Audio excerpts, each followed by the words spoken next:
Bo día, somos os alumnos e alumnas do CEIP do Carballal en Marín. Este é o vídeo que presenta o noso colexio e leva por título Requeifando en Marín.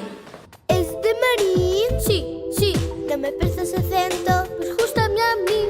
¿Es de Marín? Sí, sí, para o carro a Modiño Vladimir. O videoclip foi grabado polo alumnado do noso centro no ano 2019 e ven a ser a continuación dun traballo xa iniciado en cursos anteriores, no que se trata de pôr en valor e lle dar visibilidade ao noso característico xeito de falar.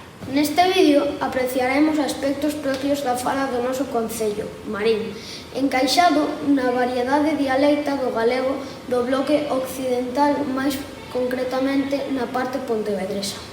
Como principais sinais de identidade desta variedade, a presenza da geada, jato, marajota, etc., e do seseo facer, senar, etc., así como da terminación in nas formas do pretérito de indicativo, catín, bailín, etc., están presentes na nosa fala do día a día. Alén diso, a microtoponimia da nosa zona, do mesmo xeito ca das outras áreas de Galicia.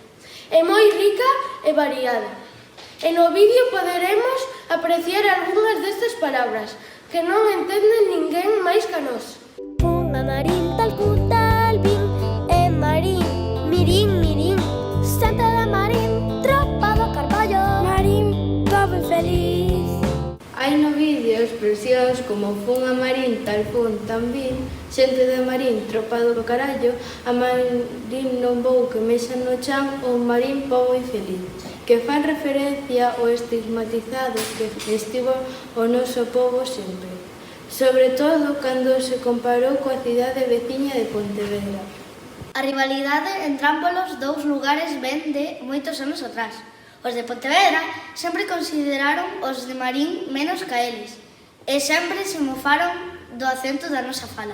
Para nós, eles sempre foron xente pija. O que para o resto da xente é coller autobús, para nós é coller o coche de liña. Facemos gasoil, tempo lavadora, se a Pontevedra imos en trole ou no coche da liña ou no coche de punto, vestidos con roupa dos xoves. Os nosos taxis son coches de punto.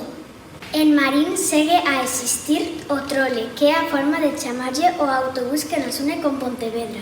E mentres agardamos, sempre podemos chimparlle unha gaseosa, que noutro sitio calquera sería beber algo.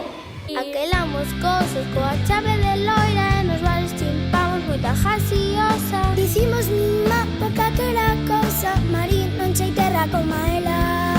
Nos non botamos gasoil, poñemos a lavadora ou agardamos, senón que todo iso facémolo.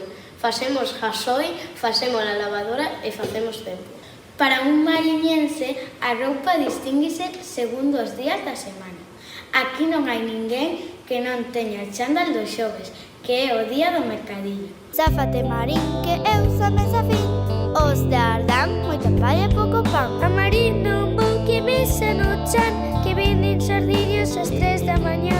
Explicaremos quen son as dúas persoas que saen no vídeo, Vladimir e John Balan, dous dos veciños máis populares e carismáticos do noso concello.